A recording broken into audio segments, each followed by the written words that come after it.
नमस्कार दर्शकों, आपका आज के इस कार्यक्रम में स्वागत है। मैं हूं आपका होस्ट और आपका दोस्त हर्ष।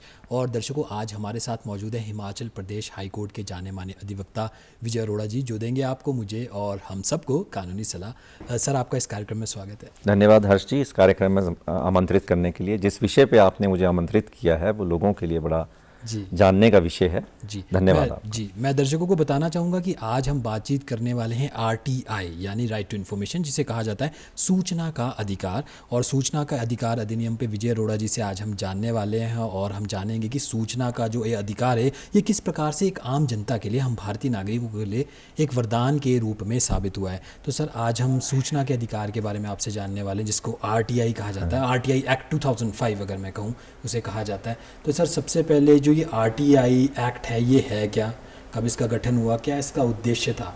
आरटीआई एक्ट सन 2005 में भारत सरकार ने इस ऑब्जेक्टिव को लाके देश में इम्प्लीमेंट किया, अमल में लाया कि लोगों को, पब्लिक को, गवर्नमेंट क्या कर रही है, गवर्नमेंट के ऑफिसर्स क्या कर रहे हैं, उनकी क्या अकाउंटेबिलिटी है, क्या वो आंसरेबल हैं या नहीं हैं, उस विषय को, उसको पब्लिक के डोमेन में लाने के लिए वर्ष 2005 में भारत सरकार ने पार्लियामेंट में इसको लाके पास किया और अक्टूबर 2005 से ये अमल में आ गया। जी इसका ऑब्जेक्टिव ये था कि एक तो सरकार पब्लिक के प्रति अकाउंटेबल हो सके।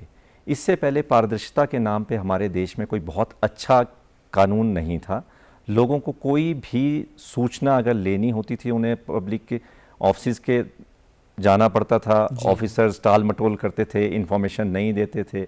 किसी को अपने छोटी सी बात, अगर किसी को अपने बिजली के बिल के बारे में पता करना है तो उसको कई दिनों तक, या पानी के बिल के बारे में पता करना, या अपने गांव के लिए कौन सी सड़क कहाँ जानी है, उसके लिए बजट का प्रावधान है या नहीं है, या बजट में उसका प्रावधान रखा गया नहीं, इसके लिए बहुत पब्लिक ऑफिस के धक्के खाने पड़ते थे। और इतनी आसानी से अधिकारी और कर्मचारी इसकी सूचना उस व्यक्ति विशेष को नहीं देते थे। इस एक्ट के आने के बाद अब कोई भी भारतीय नागरिक अपनी एक एप्लीकेशन दे के अपनी इंफॉर्मेशन आरटीआई एक्ट के तहत पब्लिक अथॉरिटी से मांग सकता है। जी। और सर, हमारे जो कॉन्स्टिट्यूशन जब स्टार्ट किया जाता है, जो एम्बलम ही है वही है वी द पीपल।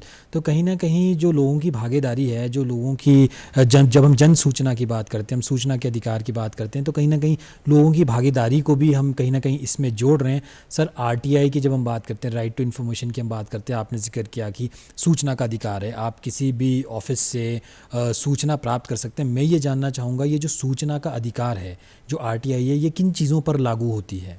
देखिए, जहाँ तक पब्लिक डोमेन की बात है, सेंट्रल गवर्नमेंट, स्टेट गवर्नमेंट और इसकी पब्लिक सेक्टर अंडरटेकिंग्स और पब्लिक अथॉरिटी, वहाँ किसी भी प्रकार की इंफॉर्मेशन, किसी भी प्रकार की इंफॉर्मेशन आप एक एप्लीकेशन, एक आवेदन देकर पब्लिक इंफॉर्मेशन ऑफिसर, हर पब्लिक अथॉरिटी, स्टेट गवर्नमेंट के ऑफिस में, हर एक ऑफिस में एक पब्लिक इंफॉर्मेशन ऑफिस बिठाया गया है, जिसके पास एक एप्लीकेशन देके आप अपनी एप्लीकेशन में ब्यौरा देके उस पर्टिकुलर इंफॉर्मेशन को मांग सकते हैं। हाँ, सभी तरह की इंफॉर्मेशन इसमें कवर नहीं होती हैं। आरटीआई एक्ट के सेक्शन 8 जिसमें एग्जम्पशन दी गई है कि कौन सी तरह की इंफॉर्मेशन ऐसी है जो पब्लिक नहीं ले सकती, उसमें है हमारे देश की सॉवरेनिटी, इंटीग्रिटी, अखंडता, सुरक्षा, देश के कोई आंतरिक मामलों की सुरक्षा, जिसको अगर बताने से किसी भी तरह के देश में कोई प्रकार के, किसी प्रकार के दंगे, या विदेश के साथ हमारी कुछ ऐसी नीतियाँ जिनको बताने से कुछ फॉरेन रिलेशंस में हमारे कहीं कन्फ्लिक्शन आ सकती है किसी देश के साथ जी।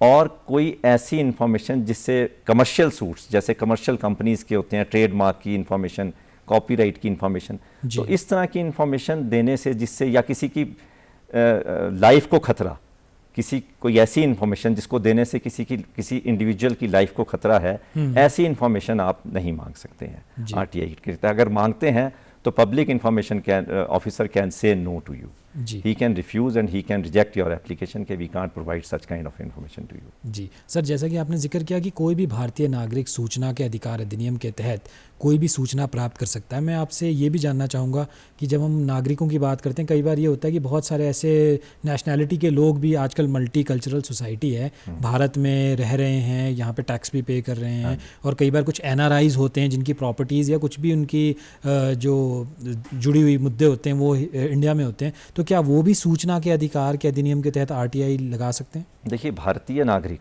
Indian citizen, as per act, Indian citizen can apply and can obtain the information. जी एक भारतीय नागरिक को ये अधिकार है कि वो सूचना के अधिकार के तहत आवेदन देकर सूचना प्राप्त कर सके। जी हाँ, अगर कोई फॉरेन नेशनल है तो वो पब्लिक इंफॉर्मेशन ऑफिसर को देखना पड़ेगा कि वो ऐसी इंफॉर्मेशन जो कि पब्लिक इंटरेस्ट की को वायलेट कर रही है जी और ऐसी इंफॉर्मेशन है जो वेबसाइट पे अवेलेबल नहीं हम कर सकते या अपलोड नहीं हो सकती गवर्नमेंट के डिपार्टमेंट के, तो उन पे तो ही कैन से नो। जी सर, सूचना के अधिकार की हम बात करते हैं और कहा यह जाता है कि नागरिकों के लिए एक वरदान की तरह साबित हुआ है। मैं आपसे जानना चाहूँगा, आप काफ़ी सीनियर एडवोकेट हैं, तो आपने कितना देखा है अपने फील्ड में कि आरटीआई से लोगों को कैसे कैसे फ़ायदा हुआ है? देखिए, अब आजकल के दौर में जिस तरह का दौर चल रहा है, आप अगर न्यायालयों में जाएं, चाहे हाई कोर्ट जाएं, चाहे डिस्ट्रिक्ट कोर्ट जाएं, काफ़ी सारे मुकदमे लोग आरटीआई पे इंफॉर्मेशन लेने के बाद करते हैं। मान जी। लो किसी के घर के यहाँ, किसी के गांव में कोई ग्राम पंचायत में कोई फंड रिलीज़ किया है गवर्नमेंट ने किसी पर्टिकुलर एक्टिविटी को, डेवलपमेंट एक्टिविटी को करने के लिए, लेकिन वो हो नहीं रही है, कंसर्न अधिकारी या कर्मचारी वहाँ के उस कार्य को करने में कुछ बाधा डाल रहे हैं, जी तो लोग आरटीआई के तहत वो इन्फॉर्मेशन लेते हैं और उस इन्फॉर्मेशन के बेस पे कोर्ट्स में आते हैं और कोर्ट को बताते हैं कि देखिए गवर्नमेंट ने ये प्रोविजंस, ये फंड, ये सब चीज़ें डेवलपमेंट एक्टिविटी के लिए, ये वाटरशेड योजना के लिए बनाया है और ग्रांट किया है, लेकिन संबंधित अधिकारी इसको नहीं कर रहे हैं। तो ऐसे न्यूमरस केसेस, अब तो लगभग हर एक केस में आरटीआई इंफॉर्मेशन के बेस पे कोर्ट इंटरवीन भी करने लग गई है। जी, और कहीं ना कहीं प्रीडेसेसर बन जाता है आरटीआई, अगर कोई भी कोर्ट केसेस की हम बात करें, और कहीं ना कहीं लोगों को अवेयर भी करता है, अवेयरनेस का काम भी करता है, और लोग भी एक तरह से गवर्नमेंट के डिसीजंस के साथ जुड़ते हैं, और अगर उन्हें लगता है कि कहीं ना कहीं डिसीजंस ख़राब हैं तो उसमें भी वो अपनी भागीदारी सम्मिलित करते हैं। सर, मैं ये जानना चाहूँगा, हम आरटीआई की बात कर रहे हैं, राइट टू इन्फॉर्मेशन की बात कर रहे हैं, तो प्लीज़ आप हमारे दर्शकों को बताइए सिंपली, अगर कोई व्यक्ति आरटीआई लगाना चाहता है तो वो कैसे आरटीआई लगाएगा? देखिए, सेक्शन 6 में, राइट टू इन्फॉर्मेशन एक्ट के सेक्शन 6 में 6 में बड़ा क्लियर प्रोविज़न है। आप एक सिंपल पेपर पे आप कंसर्न पब्लिक इंफॉर्मेशन ऑफिसर, जिस विभाग से आप इंफॉर्मेशन लेना चाहते हैं, जिस पब्लिक सेक्टर अंडरटेकिंग से आप इंफॉर्मेशन लेना चाहते हैं, उसका नाम, पता उस पब्लिक इंफॉर्मेशन ऑफिसर का, उस विभाग का, आपका विषय कि किस विषय पे आप सूचना प्राप्त करना चाहते हैं, और उसके नीचे एक सूचना की डिस्क्रिप्शन कि किस तरह की सूचना आपको चाहिए, और सूचना की अवधि कि किस अवधि से लेके किस अवधि, 2012 से लेके 2014 तक, या किस पीरियड की आप सूचना उस संबंधित विभाग से चाहते हैं और किस विषय पे चाहते हैं, ये आपको क्लियर लिखना पड़ेगा उसके अंदर जी। और उसके पश्चात आप एक उसकी फ़ीस है, प्रिस्क्राइब्ड फ़ीस है, 10 रुपये का डिमांड ड्राफ्ट लगा सकते हैं, बैंकर्स चेक लगा सकते हैं, और वो आप पब्लिक इंफॉर्मेशन ऑफिसर को दे सकते हैं। उस पर आपको इन्फॉर्मेशन वो प्रोवाइड करते हैं। जी सर, जैसा कि आपने जिक्र किया कि आप सिंपल कागज़ पे भी आवेदन कर सकते हैं, और आपको इस चीज़ का ध्यान रखना पड़ेगा कि आप क्या सूचना मांग रहे हैं और कब से कब तक मांग रहे हैं, और फ़ीस की तो काफ़ी मिनिमल सी फ़ीस रहती है, 10 रुपये की होती है। आप चाहें तो आईपीओ 10 रुपये का जो पोस्ट ऑफिस में आईपीओ मिलता है, वो भी आप IPO, demand draft, bankers cheque. जी। लेकिन यहाँ एक छोटा सा ये है कि क्योंकि इन्फॉर्मेशन आपकी वो 10 रुपये एक प्रिस्क्राइब्ड फ़ी है, लेकिन ये आपकी इन्फॉर्मेशन पे डिपेंड करता है कि इन्फॉर्मेशन आपने क्या मांगी और वो कितने पेजेस में जाएगी। जी। तो वो थोड़ी एडिशनल फ़ी भी आपको देनी पड़ सकती है आपके पेजेस के हिसाब से। जी सर, अक्सर लोग पर्सनल इन्फॉर्मेशन भी मांगते हैं आरटीआई के तहत, जैसे कि कोई व्यक्ति अगर जॉब कर रहा है, या कोई किसी व्यक्ति का कोई घर है, या कोई टैक्सेस दे रहा है, तो इस बारे में भी वो पर्सनल इन्फॉर्मेशन, किसी की डेट ऑफ बर्थ, या कोई उसके पास कितने एसेट्स हैं, क्या उसकी लाइबिलिटीज़ हैं, इस प्रकार की जानने की कोशिश करते हैं लोग, तो क्या वो आरटीआई एक्ट के सेक्शन 8 में आता है या नहीं सर, देखिए सेक्शन 8 डिफाइन करता है कि गवर्नमेंट के पास क्या प्रिविलेजेस और इम्यूनिटी है जिन पे वो नहीं इन्फॉर्मेशन देना चाहती।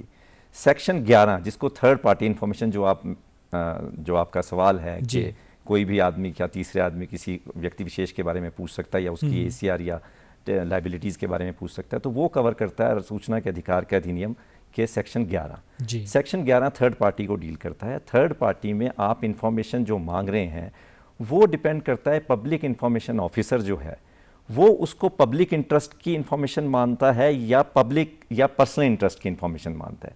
मान लिए किसी ने किसी अधिकारी के बारे में उसकी एसीआर्स, एनुअल कॉन्फिडेंशियल रिपोर्ट्स को मांग लिया है, या उसके सीनियरिटी को लेके कुछ चीज़ मांग ली है, या उसके लोन को लेके कि डिपार्टमेंट से उसने कितना लोन रेज कर रखा है और उसकी क्या लाइबिलिटीज़ हैं या टैक्सेस हैं उसके बारे में पूछा है, तो इसमें कोई पब्लिक इंटरेस्ट नहीं है। तो पब्लिक इंफॉर्मेशन ऑफिसर कह सकता है कि ये कोई पब्लिक इंटरेस्ट का मामला नहीं है, तो इसमें इंफॉर्मेशन आपको नहीं दी जा सकती।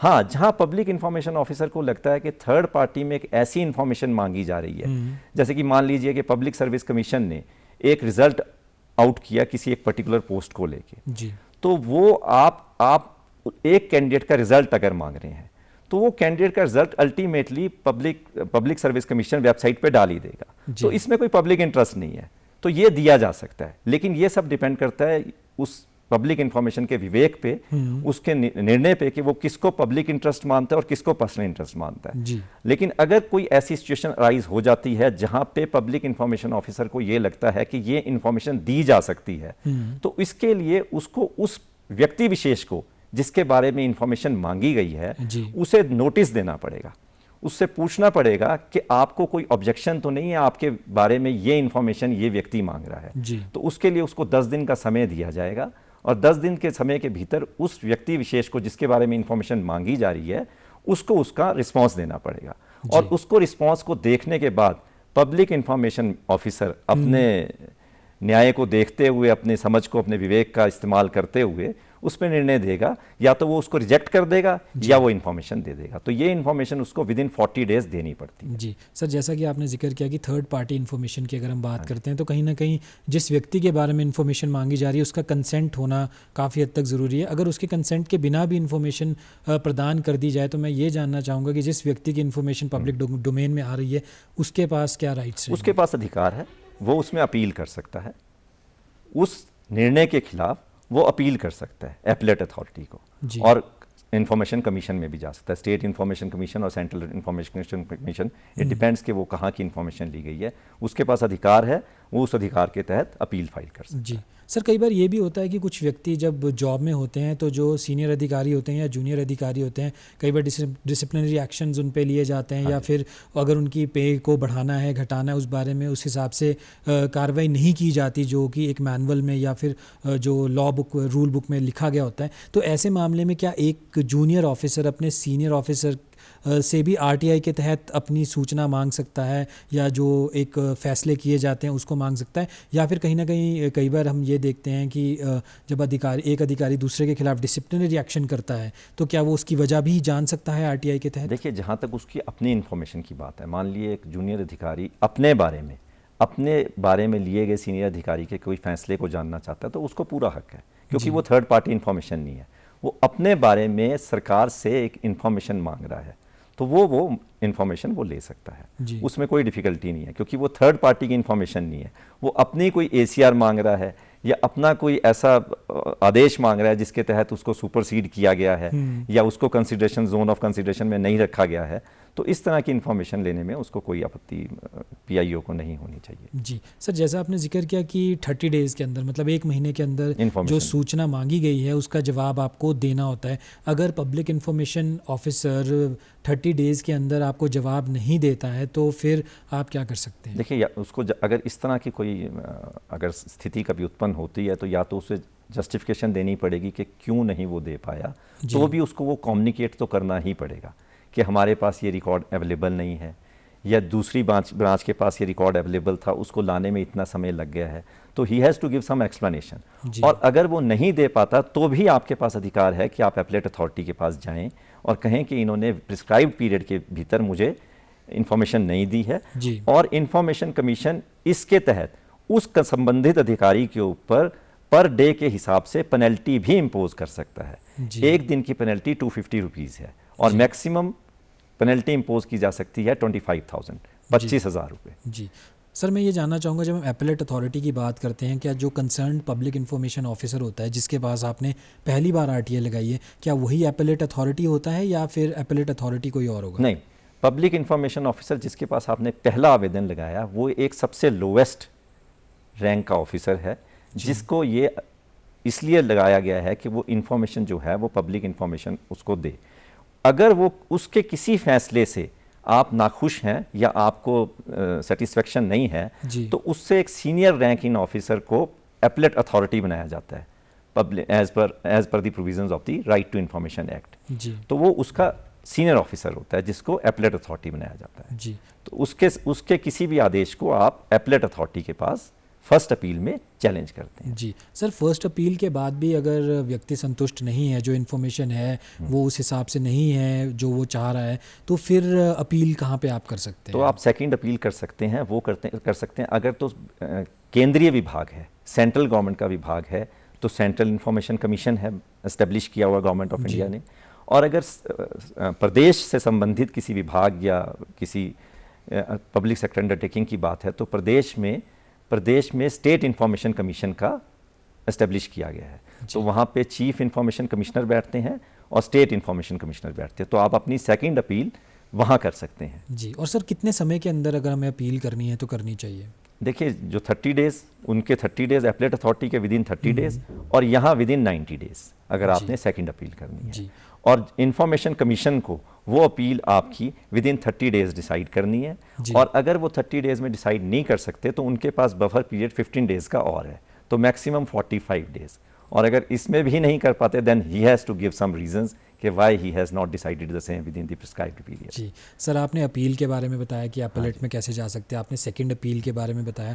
मैं ये जानना चाहूँगा कि जब आप सेकंड अपील करते हैं तो क्या आपको फ़ीस लगानी पड़ेगी? आपको दोबारा से आरटीआई जो आपने पहली बार ड्राफ्ट की है वो दोबारा से ड्राफ्ट करनी पड़ेगी, या आपको उसका रेफरेंस दे के भी आप नहीं, वो second दोबारा appeal कर से कोई ऐसी रिक्वायरमेंट नहीं, क्योंकि वो जो फीस आपने वन टाइम जो इन्फॉर्मेशन लेने के लिए जो फीस आपने लगानी थी वो आपने शुरू में लगा दी है जब आपने पब्लिक इंफॉर्मेशन ऑफिस के पास आवेदन दिया था। जी उसके बाद एडिशनल फीस डिपार्टमेंट आपसे मांग सकता है, जिस डिपार्टमेंट से आप इंफॉर्मेशन ले रहे हैं, अगर उसकी पेजेस की संख्या बढ़ गई है। क्योंकि प्रिस्क्राइब में 2 रुपये पेज है, लेकिन अब थोड़ा सा क्योंकि हमारा सिस्टम बदल रहा है, जी सारा अब हाइड्रो प्रोजेक्ट्स आ गए हैं, नेशनल हाईवेज़ आ गए हैं, तो हाईवेज़ की कई बार लोग डीपीआर मांग लेते हैं या पूरी ड्राइंग्स मांग लेते हैं। तो that is a very expensive for the government कि वो 2 रुपये में आपको प्रोवाइड कर सकें। जी तो कई जगह वो एक्चुअल कॉस्ट भी आपको देनी पड़ती है, क्योंकि डीपीआरस होती है थाउजेंड्स ऑफ पेजेस की, ड्राइंग्स बड़ी बड़ी होती हैं जिनको फोटो स्टेट करना गवर्नमेंट डिपार्टमेंट के लिए भी लगभग बहुत मुश्किल है उसी अमाउंट के अंदर। तो कुछ जगह आपको एक्चुअल अमाउंट पे करना पड़ता है। इट डिपेंड्स कि आपकी इन्फॉर्मेशन किस तरह की है। जी सर, आप इतने सीनियर एडवोकेट हैं, एचपी हाई कोर्ट के, सुप्रीम कोर्ट का भी आपका काफ़ी एक्सपीरियंस रहा है। मैं ये जानना चाहूँगा, जब हम जुडिशरी की बात करते हैं और अक्सर जब हम देखते हैं कि अगर आरटीआई से रिलेटेड किसी इन्फॉर्मेशन किसी के पास आ जाती है तो वो सबसे पहले कोर्ट ही जाता है, या अगर आरटीआई की आपको जवाब नहीं भी आ रहा है तब भी आप कोर्ट का दरवाज़ा खटखटाते हैं। मैं ये जानना चाहूँगा, जब आपने शुरुआत में जिक्र किया, आपने कहा कि जो आरटीआई है वो आप किसी भी सरकारी जो जिसको हम कहते हैं सरकार से जुड़े हुए जितने भी महकमे हैं उसमें आप आरटीआई लगा सकते हैं। मैं जुडिशरी के बारे में जानना चाहूँगा कि अगर आपको जुडिशरी के बारे में कुछ जानना है, आपको किसी के केस से रिलेटेड कुछ जानना है या आपको फैसलों के बारे में कुछ जानना है, तो तब भी क्या आपको आरटीआई के माध्यम से ही ये आप जान पाएंगे? देखिए, ऐसा है, सभी विभाग में हम न्यायालय भी सम्मिलित हैं। तो अगर न्यायालय में आपने एडमिनिस्ट्रेटिव साइड पे कुछ पता करना है, जैसे कि ऑर्गेनाइजेशनल स्ट्रक्चर कैसा है न्यायालय का, न्यायालय में कितनी पोस्टें खाली पड़ी हैं, उनको भरने के क्या भर्ती नियम हैं, या फिर कितने केसेस पेंडिंग हैं और कितने केसेस डिसाइड हो गए हैं, इस बारे में आप आरटीआई ले सकते हैं हाई कोर्ट से भी और न्यायालय से भी, क्योंकि ये आरटीआई के प्रीव्यू में आती हैं। आपके सवाल का दूसरा पक्ष जो था, जो आपने कहा कि क्या फैसलों की कॉपियां या फैसलों से संबंधित मामला, तो उसके लिए न्यायालय की प्रक्रिया थोड़ी सी डिफरेंट है, क्योंकि वहाँ पे आपको कॉपी एक नकल फॉर्म भर के लेनी पड़ती है। जो डिस्पोज ऑफ केस है वो कोई भी व्यक्ति अप्लाई कर सकता है, जो पेंडिंग केस है वो वही व्यक्ति अप्लाई कर सकता है उस फैसले की कॉपी जो उस केस में प्रार्थी है या वादी प्रतिवादी है। तो थोड़ा सा यहाँ पे न्यायालय के मामले में एडमिनिस्ट्रेटिव साइड में तो आप न्यायालय से किसी भी प्रकार की सूचना ले सकते हैं, क्योंकि एक केस आया था सुप्रीम कोर्ट के समक्ष, Subhash Chandra central public information officer versus Subhash Chandra, जिसमें काफ़ी हद तक राइट टू इंफॉर्मेशन एक्ट में किस तरह की सूचना न्यायालयों से ली जा सकती है उस पर सुप्रीम कोर्ट ने अपना फैसला दिया था, जिसमें कुछ चीज़ों को डिफाइन किया गया था कि कुछ चीज़ें न्यायालय से आप आरटीआई में मांग सकते हैं और कुछ चीज़ें आप नहीं मांग सकते। तो न्यायिक प्रक्रिया से जुड़ी हुई, फैसलों से जुड़ी हुई और फैसलों से जो फैसलों में कहीं हस्तक्षेप कर सकते उससे जुड़ी ही उससे आपको एक प्रॉपर प्रक्रिया से ही मिल सकती हैं, आरटीआई से नहीं। जी सर, कुछ लोग ये भी कहते हैं कि लोग आरटीआई अननेसेसरी भी लगाते हैं और कहीं ना कहीं जिसको कहते हैं कि वेस्टेज ऑफ टाइम भी करते हैं सरकारी महकमे में जो लोग काम कर रहे होते हैं। अक्सर हमने कई बार ये देखा है कि लोग प्रधानमंत्री कितना खाने पे खर्चा करते हैं उस तक की आरटीआई लगा के वो जानकारी प्राप्त करते हैं कि कितना उन्होंने खाने पे खर्च किया, कितना उन्होंने एयर ट्रैवल पे खर्च किया। तो आप इस तर्क से कितना सहमत है कि अननेसेसरी भी लोग आरटीआई लगा रहे हैं? देखिए 2005 में ये एक्ट आया, अगर ये वरदान साबित हुआ है, इसमें कोई दो राय नहीं कि वरदान ये साबित हुआ है, लेकिन कुछ लोग ऐसे हर जगह सिस्टम है कि जो इसका मिसयूज़ भी करते हैं। जैसे आपने कहा कि पब्लिसिटी के लिए, कुछ नहीं तो चलो मुख्यमंत्री महोदय या प्रधानमंत्री महोदय का एयर ट्रैवल खर्चा मांग लिया, या उन्होंने क्या खाना खाया और उस खाने पे क्या एक्सपेंसेस आए वो मांग लिए।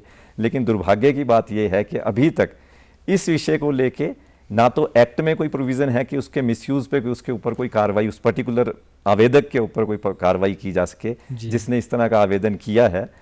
तो अभी इस तरह के ऊपर कोई ऐसा कोई ख़ास हमारे ना कानून के न्यायालयों के समक्ष इस तरह का कोई अभी विषय आया है, और ना ही इस विषय पे कोई ऐसा कानून अभी भारत सरकार ला पाई है या न्यायालय ने कोई ऐसा आदेश दिया है कि इसके मिसयूज़ पे कोई पेनल्टी इम्पोज की जा सके। जी विजय अरोड़ा जी, मैं ये भी जानना चाहूँगा, आपने ऑफलाइन बताया कि आप ऑफलाइन किस प्रकार से आरटीआई लगा सकते हैं, आप अपील कर सकते हैं, आप फर्स्ट अपील कर सकते हैं, सेकंड अपील कर सकते हैं। आजकल सर ऑनलाइन का ज़माना है, हर एक चीज़ ऑनलाइन अवेलेबल होती है, और मैंने ये भी सुना है कि आरटीआई भी कुछ प्लेटफॉर्म्स पे ऑनलाइन रहती है। तो ऑनलाइन भी क्या आप आरटीआई लगा सकते हैं? बिल्कुल लगा सकते हैं। वो संबंधित विभाग के ऊपर डिपेंड करता है कि उन्होंने ऑनलाइन सिस्टम पोर्टल को इस तरह का अपने वेबसाइट पे इस तरह का कोई लिंक दे रखा है। जैसे आप रेरा में जाएंगे, रियल एस्टेट रेगुलेटरी अथॉरिटी, चाहे आप हिमाचल की भी ले लें, इनके शायद पोर्टल पे आरटीआई का ऑनलाइन लिंक है। तो ऐसे कुछ विभाग हैं जिन्होंने ऑनलाइन लिंक दे रखा है, तो उस ऑनलाइन लिंक पे जाके उसी तरह से आप पेमेंट का ऑनलाइन लिंक है, आप उसमें वो भर के इन्फॉर्मेशन अप्लाई कर सकते हैं। जी विजय अरोड़ा जी, आप काफ़ी सीनियर एडवोकेट हैं, और कहा यह जाता है कि जैसा आपने शुरुआत में भी जिक्र किया कि आरटीआई के बाद लोग अक्सर कोर्ट का ही दरवाज़ा खटखटाते हैं। मैं ये जानना चाहूँगा, जो आपने आरटीआई के तहत सूचना प्राप्त की है, क्या वो कोर्ट में एज अ एविडेंस परमिसिबल है या नहीं है? देखिए, इस विषय पर हमारे हिंदुस्तान के डिफरेंट हाई कोर्ट्स का डिफरेंट व्यू है। जी, हालांकि ये बात ठीक है कि जो आरटीआई में इंफॉर्मेशन मिलती है आपको, वो ऑथेंटिक इंफॉर्मेशन होती है, क्योंकि वो रिकॉर्ड को देख के ही उसी की कॉपी आपको दी जाती है जो रिकॉर्ड में अवेलेबल है। लेकिन कानूनी प्रक्रिया थोड़ी सी हमारी पेचीदा कह लीजिए या डिफरेंट कह लीजिए। वहाँ पे एविडेंस एक्ट के तहत इनको मानना आरटीआई की इंफॉर्मेशन को थोड़ा सा मुश्किल है, क्योंकि एविडेंस एक्ट में बड़ा क्लियर प्रोविज़न है, सर्टिफाइड कॉपीज़ चाहिए जी, या फिर आपको ओरिजिनल चाहिए। क्योंकि अगर आपने किसी सिविल सूट में या किसी दीवानी मुकदमे में या किसी फौजदारी मुकदमे में कोई एग्जिबिट लगाना है तो आपको ओरिजिनल मांगा जाता है कानून में। तो ये चाहे आरटीआई में जो आपको इन्फॉर्मेशन मिलती है, ये ओरिजिनल तो नहीं कह सकते आप, क्योंकि ये उसकी कॉपी मिलती है और आपको स्टैंप लगी हुई मिलती है कि ये आपको आरटीआई की सूचना के अधिकार के अधिनियम के तहत दी गई है। तो इस पे डिफरेंट हाई कोर्ट्स का डिफरेंट व्यू है। तो अभी तक कोई ऐसा वो नहीं है, लेकिन हाँ ये ज़रूर है कि अगर अपार्ट फ्रॉम इस चीज़ के देखा जाए, कानूनी प्रक्रिया के हिसाब से देखा जाए, तो इतना ज़रूर है कि न्यायालय जब आरटीआई की इंफॉर्मेशन को देखते हैं तो कुछ ना कुछ वेटेज तो उसकी रहती है, लेकिन एविडेंस में उसकी ऐसी वैल्यू नहीं मानी जाती है। जी सर, आरटीआई के माध्यम से क्या लोग अगर किसी के बारे में कुछ सूचना प्राप्त करते हैं तो क्या वो एक बड़े प्लेटफॉर्म पे जाके उसकी शिकायत भी कर सकते हैं? अगर मैं ये कहूँ कि आपको आरटीआई के माध्यम से पता चला है कि किसी ने पेड़ काट लिया है फ़र्ज़ कीजिए, और वो उसका पेड़ नहीं था, या कुछ भी ऐसी चीज़ें पता चलती हैं, तो क्या आप पुलिस या किसी और महकमे में इसकी शिकायत कर सकते हैं आरटीआई को एज अ एविडेंस तो नहीं मैं कहूँगा, बट उसको उसकी कॉपी लगा? देखिए, मैंने कहा न्यायिक प्रक्रिया में प्रक्रिया डिफरेंट है, लेकिन जहाँ तक आपके इस सवाल का संदर्भ में है, इसमें बड़ा क्लियर है कि आपने एक आरटीआई की इंफॉर्मेशन ली कि यहाँ पे ये एक मान लीजिए अनऑथराइज्ड इंक्रोचमेंट किसी ने कर ली है, और वो आपको पता है कि सरकार की लैंड पे ये इंक्रोचमेंट हुई है। आपने विभाग से वो इन्फॉर्मेशन मांगी और विभाग ने कहा कि ये हमारी लैंड है, तो ये चीज़ तो क्लियर होगी कि उस आदमी का तो नहीं है ये भूमि पे जिस पे उसने अनऑथराइज्ड, तो उसको बेस बना के आप कॉम्पिटेंट अथॉरिटी को हमेशा शिकायत कर सकते हैं आरटीआई को बेस बना के कि इस आदमी ने आपके भूमि पे अनऑथराइज्ड इंक्रोचमेंट की है या कंस्ट्रक्शन की है। तो वो शिकायत के लिए तो ये एक दस्तावेज, इंपॉर्टेंट दस्तावेज है जिसको नकारा नहीं जा सकता, कोई भी कॉम्पिटेंट अथॉरिटी इसको नकार नहीं सकती। जी सर अक्सर आरटीआई जो आरटीआई लगाते हैं लोगों ने विसल ब्लोअर कहा जाता है, तो आप जाते जाते संक्षेप में क्या कहना चाहेंगे हमारे दर्शकों को? देखिए, जहाँ वरदान है वहाँ कहीं ना कहीं थोड़े चैलेंजेस भी हैं। जी जो आरटीआई लगाते हैं, विसल ब्लोअर्स के नाम से जाने जाते हैं, उनको थोड़ा बहुत जब कोई बहुत बड़े माफिया या कोई लैंड माफिया या कोई बहुत बड़े किसी ऐसे स्कैंडल को वो एक्सपोज करते हैं, जी तो थोड़ा बहुत उनको इस चीज़ का खतरा भी रहता है। तो सरकार को चाहिए कि ऐसे लोगों के लिए कोई उनकी सुरक्षा के लिए भी कोई इंतज़ाम करे। जी। विजय अरोड़ा जी, आप हमारे इस कार्यक्रम में आए उसके लिए बहुत बहुत शुक्रिया। धन्यवाद हर्ष जी। तो दर्शकों, आज के कार्यक्रम में बस इतना ही। अब मुझे दीजिए इजाज़त। नमस्कार।